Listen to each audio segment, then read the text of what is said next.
Hello student, हम पढ़े थे chapter number 2 electric potential and capacitance. Okay, और आज की इस लेक्चर में जो हम पढ़ने वाले हैं electric field and electric potential due to a non conducting infinite sheet and due to a cylindrical conductor and factors affecting the electric potential. तो ये तीन टॉपिक जो हम आज के लेक्चर्स में कवर करेंगे ना। तो चलिए बच्चों, हम सबसे पहले बात करते हैं ठीक है, electric field and electric potential difference due to a non conducting infinite charge sheet. Okay, तो नेक्स्ट देखना कि हमने उसके लिए क्या मान लिया है, there is a infinitely long sheet, ठीक है, having charge density plus sigma. ठीक है, तो यहाँ देखना जो हमने इनफाइनाइट शीट कहा है, तो इनफाइनाइट शीट का मतलब तो ऐसा नहीं होगा कि बहुत बड़ी शीट होगी। जैसे इनफाइनाइट वर्ड हम सुनते थे, हमारे दिमाग में एक बात आती है कि बहुत बड़ी शीट होगी जिसकी डायमेंशन इनफाइनाइटली लॉन्ग होगी, लेकिन जो यहाँ इनफाइनाइट एक रिलेटिव वर्ड है। इससे पहले भी हम कई बार डिस्कस कर चुके हैं। रिलेटिव वर्ड से मतलब जो कि जैसे हमारी जो शीट है, जैसे एग्जांपल के लिए ये एक शीट है, ठीक है, इस तरह से। तो इससे अगर हमारा जो पॉइंट P है जिस पर हमें इलेक्ट्रिक फील्ड या पोटेंशियल डिफरेंस निकालना है, तो इस पॉइंट की डिस्टेंस अगर क्या हो, इस मतलब बहुत ज्यादा हो शीट की रिस्पेक्ट में, उसको हम नेग्लिजिबल नहीं कर सकते, तो शीट हमारी इनफाइनाइटली लॉन्ग नहीं कहलाएगी। लेकिन अगर देखो कि जिस पॉइंट पर अगर हमें इलेक्ट्रिक फील्ड निकालना है या पोटेंशियल निकालना है, वो पॉइंट P शीट के बहुत ज्यादा पास में हो, मतलब ये जो डिस्टेंस है पॉइंट P की वो बहुत ही लेस हो due to the dimension of sheet की लेंथ में और इसके रिस्पेक्ट में, तो हम क्या कहते हैं कि शीट उसके लिए इनफाइनाइट की तरह ट्रीट करेगी ना, इनफाइनाइटली लॉन्ग शीट की तरह ट्रीट करेगी। ठीक है, तो इनफाइनाइट यह एक रिलेटिव वर्ड है। ओके, तो चलिए क्या माना हमने, there is a non conducting infinite charge sheet having charge density plus sigma and we have to find the electric field and electric potential difference on the point P and P dash which are separated at distance D।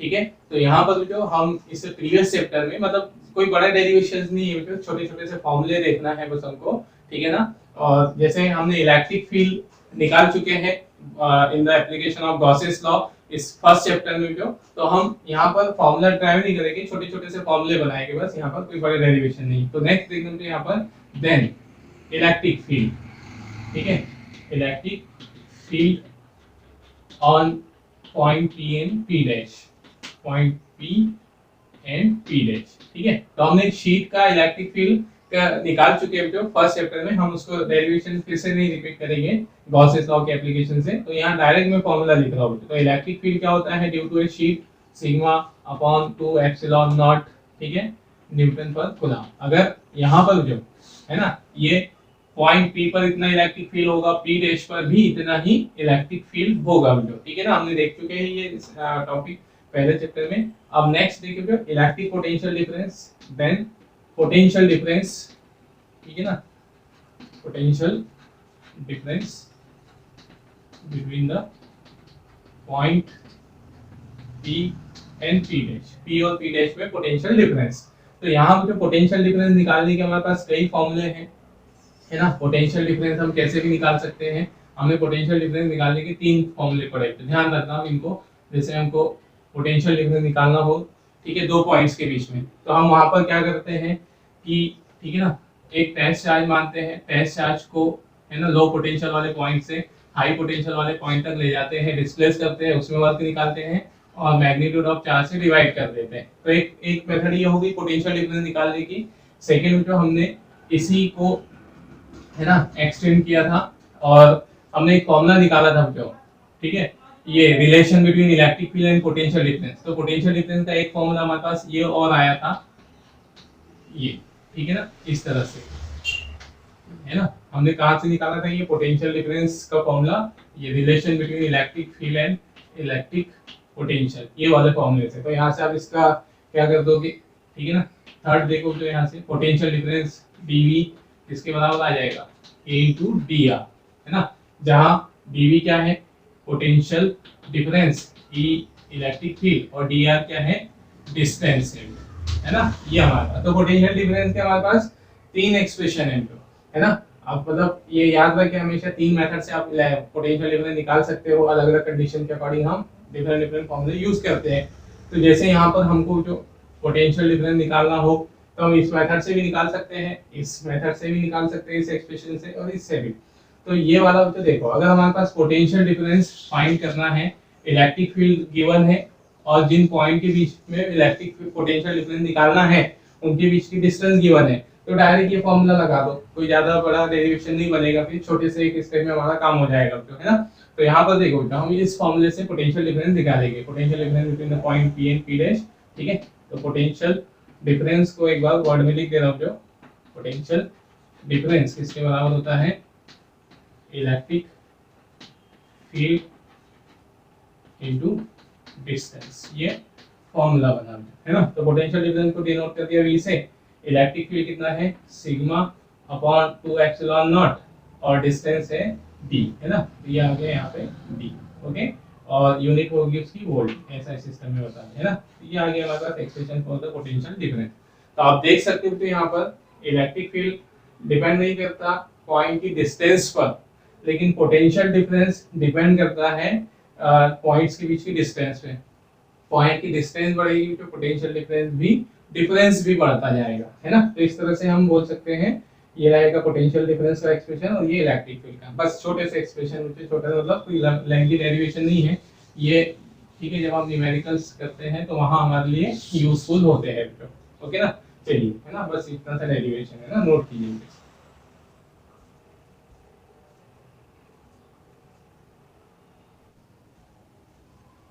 चलिए मुझे ना, अब हम इसमें next देखते हैं, electric field and electric potential difference due to a infinitely long cylindrical conductor, है ना। तो चलिए उसके लिए हमने क्या माना है, let there is a cylindrical conductor having linear charge density lambda and we have to find the electric potential difference between the point A and B which are lies at distance RA and RB from the axis of cylinder, है ना। ये हमने माना है जो कि एक cylinder है जिसका लीनियर चार्ज डेंसिटी लैम्डा है, ठीक है। उसके पास दो पॉइंट है ए और बी जिनकी डिस्टेंस हमने बताई है एक्सिस से आर ए और आर बी, तो इनके बीच में हमें पोटेंशियल डिफरेंस फाइंड करना है, ठीक है।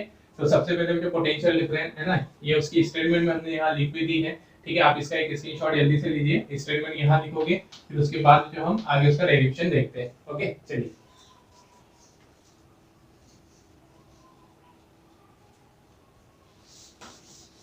है ना, ठीक है बेटा। तो नेक्स्ट देखते हैं जो इलेक्ट्रिक पोटेंशियल निकालने के लिए, पोटेंशियल डिफरेंस निकालने के लिए अभी हमने ये दो फॉर्मूले देखे हैं, ये वाला कि हम पोटेंशियल डिफरेंस निकालने के लिए टेस्ट चार्ज को लो पोटेंशियल वाले पॉइंट से हाई पोटेंशियल वाले पॉइंट तक ले जाने में वर्क फाइंड करके उसे मैग्नीट्यूड ऑफ टेस्ट उस चार्ज से डिवाइड कर देते हैं। एक मेथड ये है, और दूसरा एक्सप्रेशन जो हमने यह भी देखा है यहाँ पर कि हम इंटीग्रेशन मेथड से भी निकाल सकते हैं इलेक्ट्रिक पोटेंशियल डिफरेंस को। तो हम यहाँ पर ये वाले फॉर्मूले से इलेक्ट्रिक पोटेंशियल डिफरेंस निकालेंगे। तो इसके लिए हमें यहाँ पर पहले क्या चाहिए होगा, इलेक्ट्रिक फील्ड चाहिए होगा, है ना। दोनों ही मेथड हम अप्लाई कर सकते हैं, ये हमारे लिए इजी रहेगी, है ना। तो हमने पहले इलेक्ट्रिक फील्ड ई निकालना है, तो हमने एक मान लिया यहाँ पर कि कोई पॉइंट पी है जो उसके एक्सिस से आर डिस्टेंस पर है ना। तो उस पर हम इलेक्ट्रिक फील्ड निकाल लेते हैं। Then if a point P is lies at distance r, ठीक है, distance r from the axis of cylinder, ठीक है। Then electric field on point P, ठीक है, electric field on point P। तो पॉइंट P पर जो इलेक्ट्रिक फील्ड कितना हो जाएगा, ठीक है। Electric field due to a cylinder हमने फाइंड किया प्रीवियस चैप्टर में, है ना। फर्स्ट लेक्चर में हमने, सॉरी मतलब जो हमारा पहला चैप्टर है उसमें हमने निकाल चुके हैं गॉसेस लॉ के एप्लीकेशन में। तो इलेक्ट्रिक फील्ड का एक्सप्रेशन हो जाएगा यहाँ पर 1/2 pi epsilon not lambda bye r, ठीक है ना। ये हमने डेरिवेशन निकाला है तो इसके लिए कहाँ पर, गॉसेस लॉ के एप्लीकेशन में चैप्टर नंबर फर्स्ट में, ठीक है। तो इसलिए हम उसको ट्राई नहीं कर रहे, डायरेक्ट फॉर्मूला यूज कर रहे हैं, ठीक है। नाउ पोटेंशियल डिफरेंस, ठीक है, नाउ पोटेंशियल डिफरेंस, ठीक है, between the point A and B, है ना। पोटेंशियल डिफरेंस फाइंड करना है, तो सीधे सीधे फॉर्मूला लगाना है इंटीग्रेशन मेथड वाला। ये पोटेंशियल डिफरेंस को हमने इंडिकेट कर दिया VA माइनस BB से, ठीक है, integral of E D r, ठीक है ना। ये हमारे पास, और लिमिट भी डलेगी उसकी, लिमिट है ना, कहाँ से कहाँ तक। तो हमने चार्ज को जो देखो, मान लो अगर हम ये वर्क वाली मेथड यूज कर रहे होते तो वर्क वाली मेथड में हम चार्ज को कहाँ से कहाँ तक डिस्प्लेस कर रहे होते, इस मेथड से B से A तक, तो बी से ए तक मतलब आर बी डिस्टेंस से उसको हम आर ए डिस्टेंस तक डिस्प्लेस कर रहे होते हैं, यहाँ से यहाँ तक ऐसे।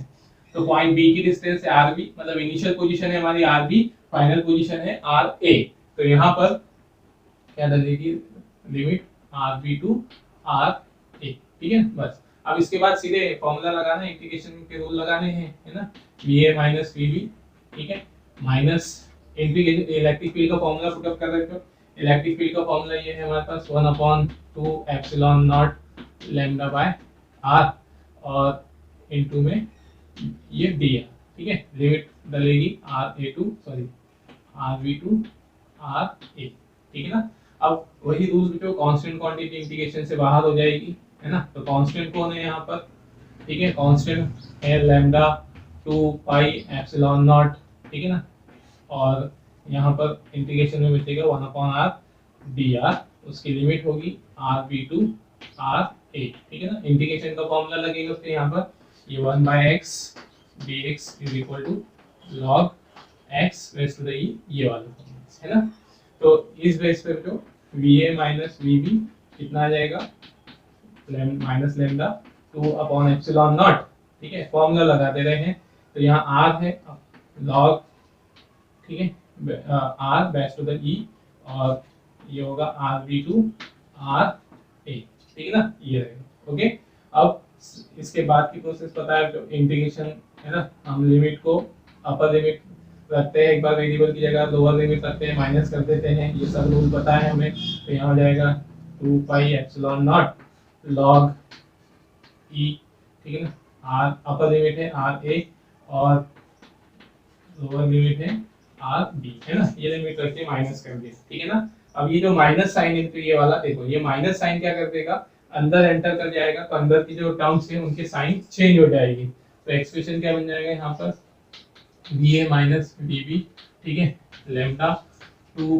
पाई एप्सिलॉन नॉट, यहाँ पर ये माइनस को अंदर एंटर कर रहे हैं, तो माइनस जो ये अंदर के साइन चेंज हो जाएगी, मतलब यहाँ पर लॉग बी, ठीक है ना, आर बी पॉजिटिव हो जाएगा, उसे आगे लिख दिया लॉग ई ए आर, है ना, तो लॉग आर ए ये माइनस हो गया, ठीक है ना। लॉग वाला रूल लगा देते हैं, V A minus V B, ठीक है, लैम्डा 2 पाई एप्सिलॉन नॉट, है ना, लॉग वाला रूल लगा दो जो, तो ये r b upon r a, ये रहेगा हमारे पास expression for the potential difference between the 2 points near a cylindrical conductor. Okay, तो सिलेंड्रिकल कंडक्टर के पास जो कोई दो पॉइंट हो, तो उनके बीच में दोनों पॉइंट में जो हम इधर भी या इधर आइदर साइड भी बता सकते थे, एक पॉइंट को इधर या एक पॉइंट को इधर, है ना, ऐसा भी दिखा सकते थे।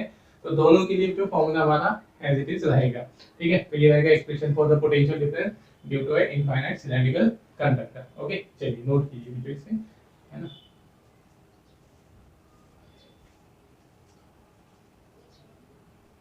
चलिए ना, अब हम इसमें नेक्स्ट देखते हैं factors affecting the electric potential due to a conductor, है ना।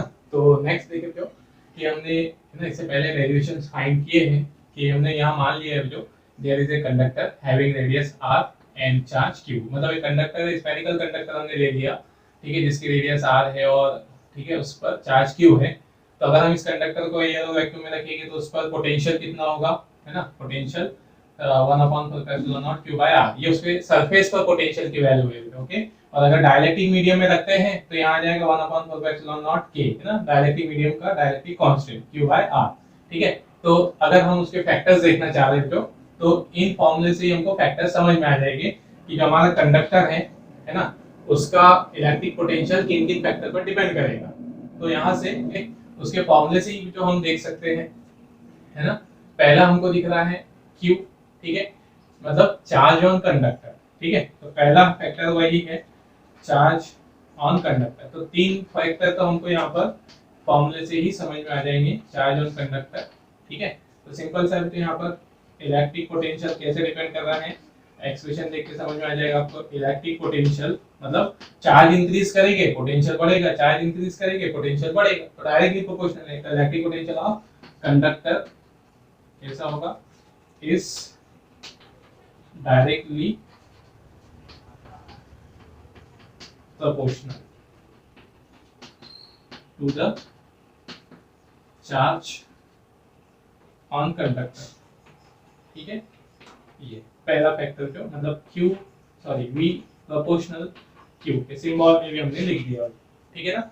मतलब हमारे पास जो ऐसे देखना दो कंडक्टर है, ठीक है, जिनके लिए सारी मतलब देखना मुझे दो कंडक्टर, एक पर हमने कहा, ठीक है, चार्ज वाली कॉन्सेप्ट जो कब लगेगी, जब दोनों की रेडियस सेम हो, दोनों सेम मीडियम में रखे हो, ठीक है ना। मतलब दूसरे फैक्टर भी कॉमन होने चाहिए उस, अगर हम चार्ज के पॉइंट ऑफ व्यू से देख रहे हैं पोटेंशियल को, तो फिर रिमेनिंग दो फैक्टर सब कैसे होने चाहिए, कॉमन होने चाहिए, मतलब सेम मीडियम में रखे हुए हो और उन पर चार्ज भी उन पर रेडियस भी सेम हो, तब हम चार्ज की बेसिस पर पोटेंशियल डिसाइड कर सकते हैं। तो अगर हमने कहा कि इस पर 2 कूलम चार्ज, इस पर 2 कूलम चार्ज, सॉरी इस पर 4 कूलम चार्ज, तो फिर हम कहेंगे कि इसका पोटेंशियल हाई होगा, है ना, और इसका पोटेंशियल लो होगा। ओके, ऐसा मतलब हम सारे फैक्टर्स भी ध्यान देंगे, ऐसा नहीं कि सिर्फ चार्ज की वैल्यू देखी। देखिए एग्जांपल के लिए जैसे हमने कहा इस पर 2 कूलम चार्ज है ना, और इस पर 4 कूलम चार्ज है, तो हम अभी ये नहीं बोल सकते जो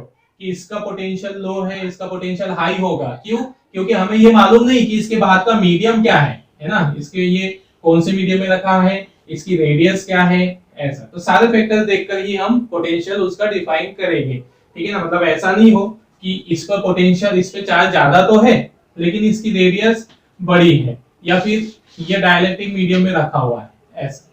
तो ये डाइलेक्ट्रिक मीडियम पोटेंशियल को कम कर देता है। तो इस तरह से सभी फैक्टर उनके फिर कॉमन हो, मतलब सभी फैक्ट कॉमन होना चाहिए अगर हम चार्ज के बेस पे बात कर रहे हैं तो। ओके, चलिए, है ना, मतलब सिर्फ आप चार्ज की वैल्यू देखकर पोटेंशियल नहीं बोल दोगे कि पोटेंशियल किसका ज्यादा है किसका कम है ना। चलिए फिर दूसरा फैक्टर देखते हैं यहाँ पर, साइज या रेडियस ऑफ कंडक्टर।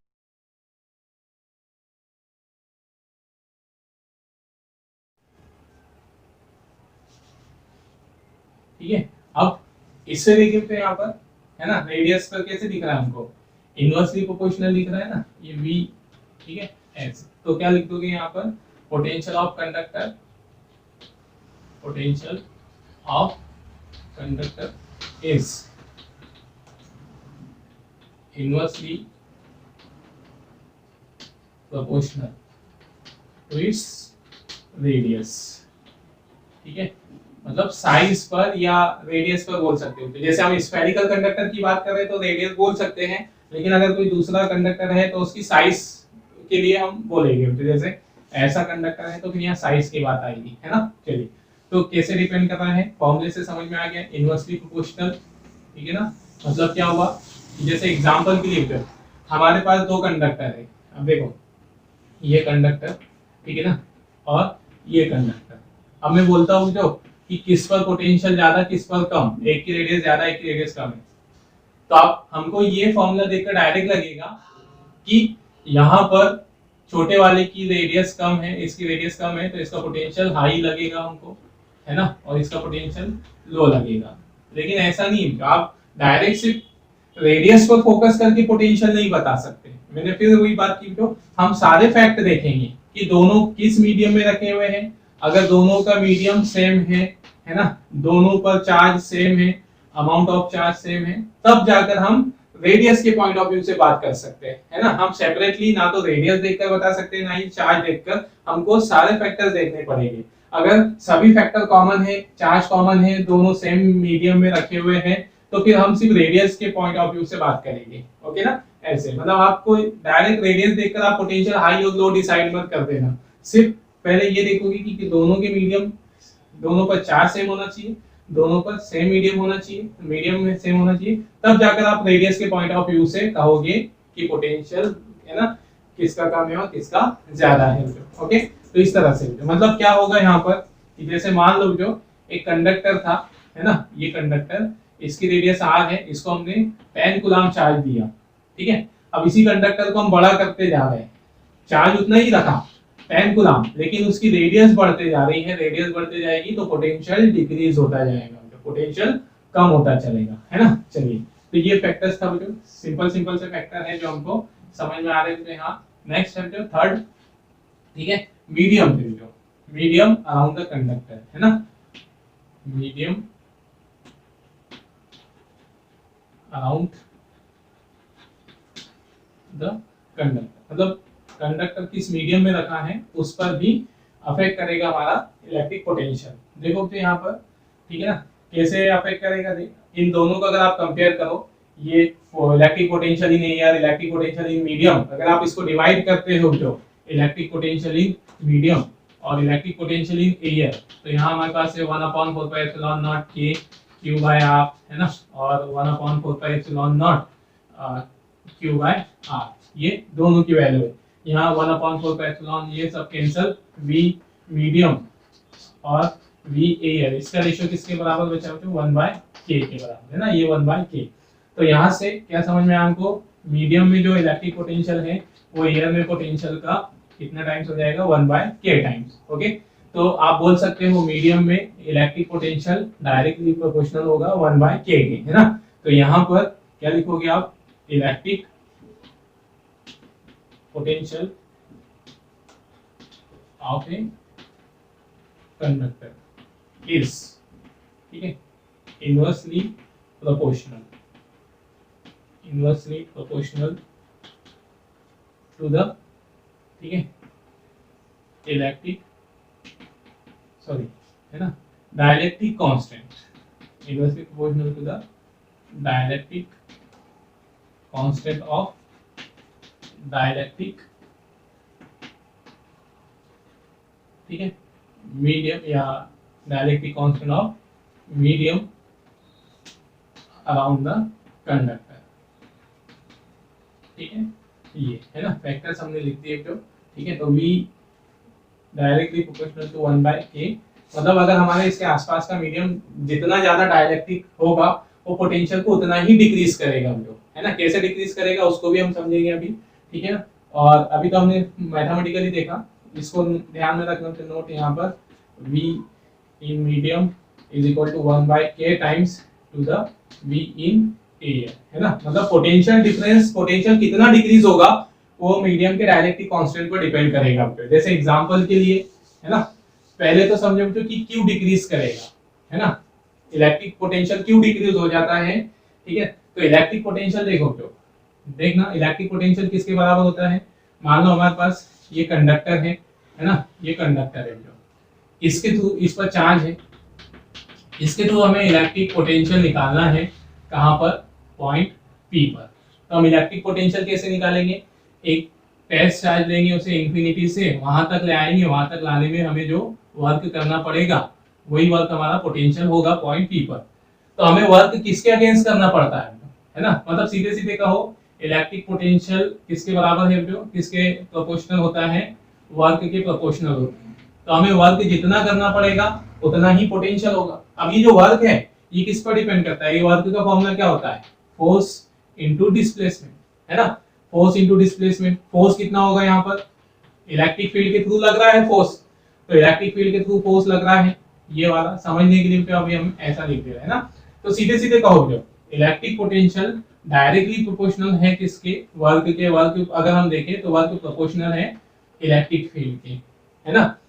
तो इलेक्ट्रिक फील्ड अगर डिक्रीज होगा तो फिर क्या होगा, पोटेंशियल भी डिक्रीज होगा। तो एक्चुअल में जो डाइलेक्ट्रिक मीडियम क्या करता है, इसके आसपास का डाइलेक्ट्रिक मीडियम इलेक्ट्रिक फील्ड को कम कर देता है ना। कैसे कम कर देता है, ठीक है, जैसे मान लो हमने ये कंडक्टर रखा, ठीक है, इस कंडक्टर पे चार्ज है, अब मान लो इसके पास कोई एयर, सिर्फ एयर है ना, इसके पास क्या है, एयर है। अभी सिंपल सा मान लो कि इसके पास एयर है, ठीक है ना।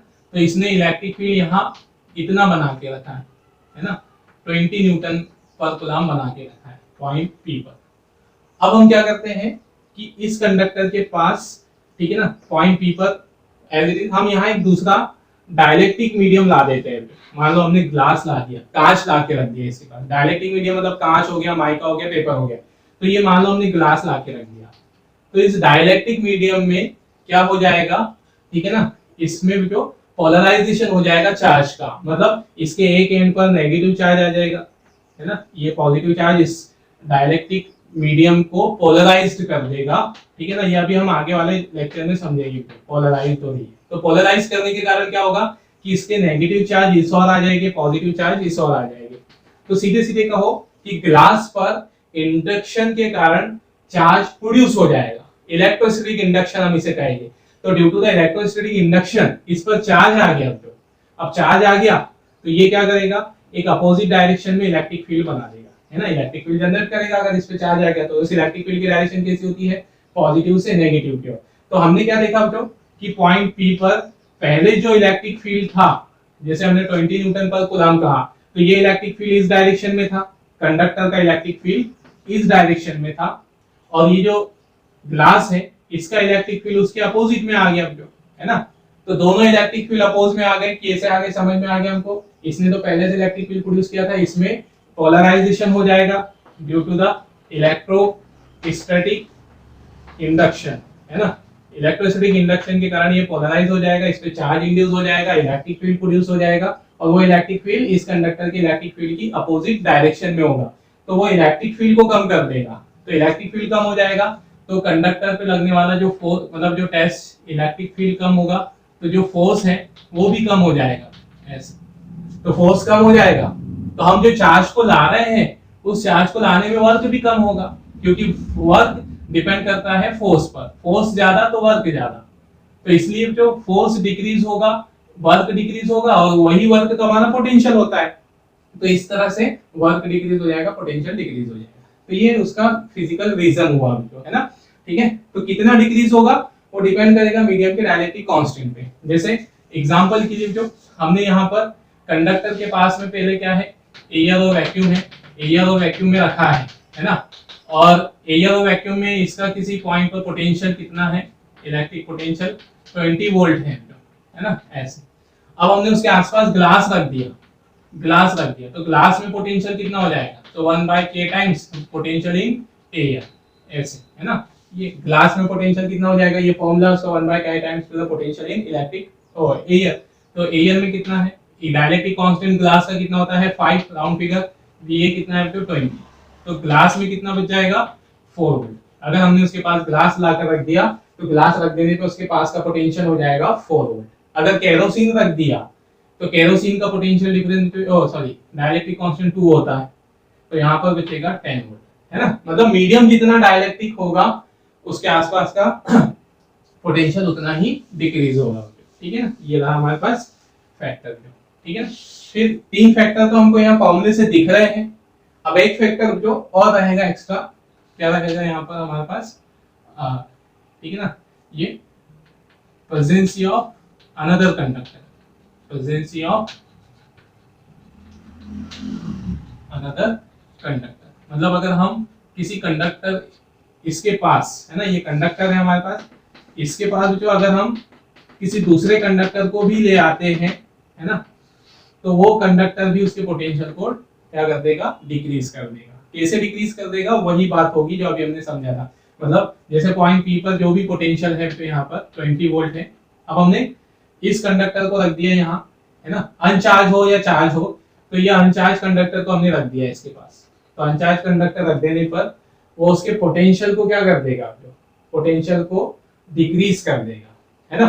कैसे डिक्रीज कर देगा, तो सेम फिनोमेनन इसमें भी होगा। ये इलेक्ट्रोस्टैटिक इंडक्शन होगा इसके अंदर, इलेक्ट्रोस्टैटिक इंडक्शन होगा, मतलब इसमें भी चार्ज सेपरेशन हो जाएगा, क्योंकि कंडक्टर है हमारा, कंडक्टर के अंदर इलेक्ट्रॉन फ्री होते हैं घूमने के लिए, है ना, इलेक्ट्रॉन पॉजिटिव प्रोटॉन सब होते हैं, है ना, पॉजिटिव चार्ज। तो जैसे ही हम इस कंडक्टर को इसके इलेक्ट्रिक फील्ड में ले आएंगे तो यहाँ पर वही बात होगी, इलेक्ट्रोस्टैटिक इंडक्शन, और इलेक्ट्रोस्टैटिक इंडक्शन के कारण इस पर चार्ज इंड्यूस हो जाएगा। तो इसका ये कंडक्टर इसके अंदर के पॉजिटिव चार्ज को क्या कर लेगा, है ना, इसके अंदर के जो इलेक्ट्रॉन घूम रहे होंगे उन इलेक्ट्रॉनों को अपनी ओर अट्रैक्ट कर देगा। तो सारे इलेक्ट्रॉन एक तरफ आ जाएंगे और इधर चार्ज बचेगा पॉजिटिव चार्ज। तो इसमें इलेक्ट्रोस्टैटिक इंडक्शन के कारण यहाँ पर पोलराइज्ड हो जाएगा, पोलराइजेशन हो जाएगा चार्ज का, और पोलराइजेशन के कारण जो यहाँ पर एक अपोजिट डायरेक्शन में इलेक्ट्रिक फील्ड जनरेट हो जाएगा। तो सेम वही बात है, इलेक्ट्रिक फील्ड इसके इलेक्ट्रिक फील्ड को डिक्रीज कर देगा, फोर्स डिक्रीज हो जाएगा, वर्क डिक्रीज हो जाएगा, पोटेंशियल डिक्रीज हो जाएगा।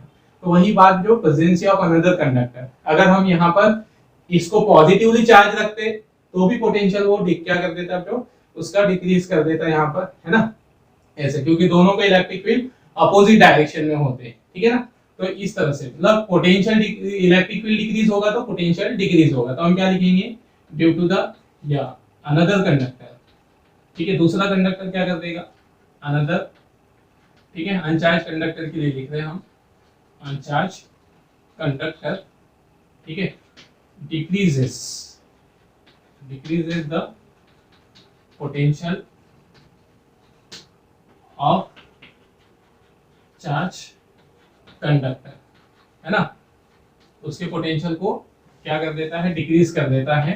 कैसे डिक्रीज कर देता है, इलेक्ट्रिक फील्ड डिक्रीज करके, by decreasing the electric field, by decreasing the electric field को डिक्रीज करके। ओके, ये है ना, तो ये रहेगा कि हमारे पास 4 factors affecting the electric potential, है ना। तो ध्यान रखेंगे कि जब हम आगे चैप्टर स्टार्ट, इसका सेकंड पार्ट स्टार्ट करेंगे कैपेसिटेंस, तो वहां ये कॉन्सेप्ट हमारी काम में आएगी, है ना। तो ये आप जो हमारे पास इलेक्ट्रिक पोटेंशियल को अफेक्ट करने वाले फैक्टर्स, है ना। चलिए नोट